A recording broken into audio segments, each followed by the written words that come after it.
Hey guys, welcome to the Cotton Channel. Today we'll be talking about a very interesting topic. We'll be talking about Guan Yin. Who is Guan Yin? Is he a male or is she a female? So I've done tons of research and today we'll be going with the simplest answer to this 1,000-year-old question. So first of all, who is Guan Yin? Guan Yin is a Bodhisattva, or in Chinese we call Pu Sha.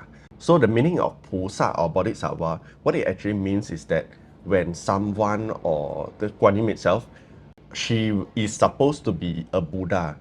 She is entering into Buddhahood, entering into Nirvana, eternal peace. But she put it on hold and then wanted to save everyone else first before she actually becomes Buddha.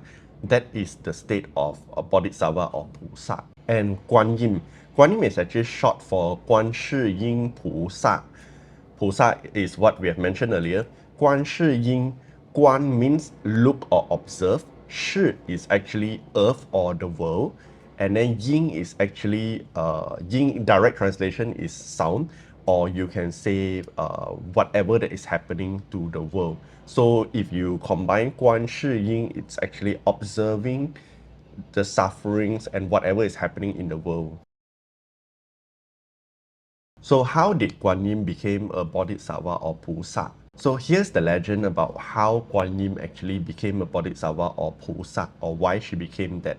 So one day Guan Yin was entering Nirvana, entering heaven. She is going to be Buddha already. Midway, when she was traveling to heaven, she hear the cries of the world. She hear the sufferings of the world.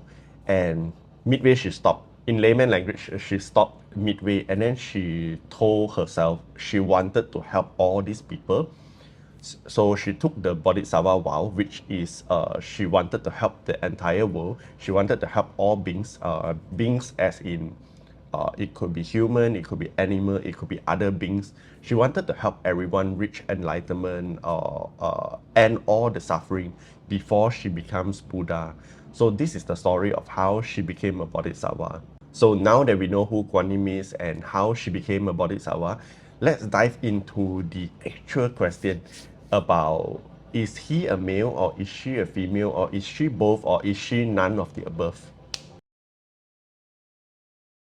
So according to Buddhist philosophy, Guan Yin, there's no form when it comes to Guan Yin. There's no male form, there's no female form. It's genderless. It could be male, it could be female. There's no exact form of whether he is a male or she is a female. So let's look back at history. So in olden days, men actually dominate the society. Men have better power, obviously. Until today, men still have kind of more power. So back then, men have even more power. Basically, men are the only one that can say things, and then women are not allowed to have power at all. So the disciples, the followers of Guan Yin, actually made a statue based on the male form, because since they are male, they decide to make it in the male form.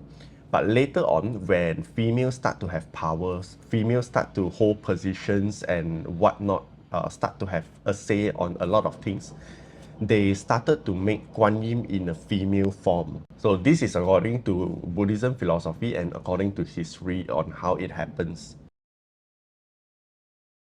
So there's also the Bodhisattva devotion. That means that people who follows the Bodhisattva teachings and all these things. So what they believe is that Guan Yin is actually a god of great compassion and a goddess of mercy, like what we have here throughout the century. And to relate compassion and merciful, merciness and all these things, right?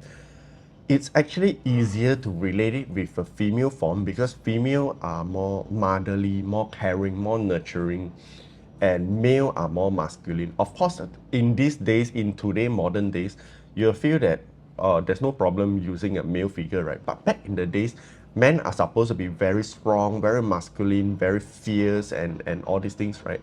And back in the days, it is just not correct, not suitable for men to look very friendly and very compassionate, right? So they use a female form to represent Guan Yin. So by science or by social study, This is basically, Guan Yin is actually more on a social construct or more on how she is related to the society. So in conclusion on all the research that I've done, Guan Yin can actually manifest in any form. He can be a he, she can be a she, he can also be a tree or a rock or a mountain or an animal or a goddess. So that is why sometimes in certain places in Asia, you will see people praying to a rock or praying to a tree. That might be Guan Yin actually. So Guan Yin can appear in any form depending on how you want it to appear. So that's why in different countries, Guan Yin actually appear in different forms, some in male form, some in female form. So please do let me know in the comment section if it is very different in your country, if he or she is from different places, or how she is perceived in your country, and what form she is in your country. Until then, I hope to see you guys in the next video. Bye bye.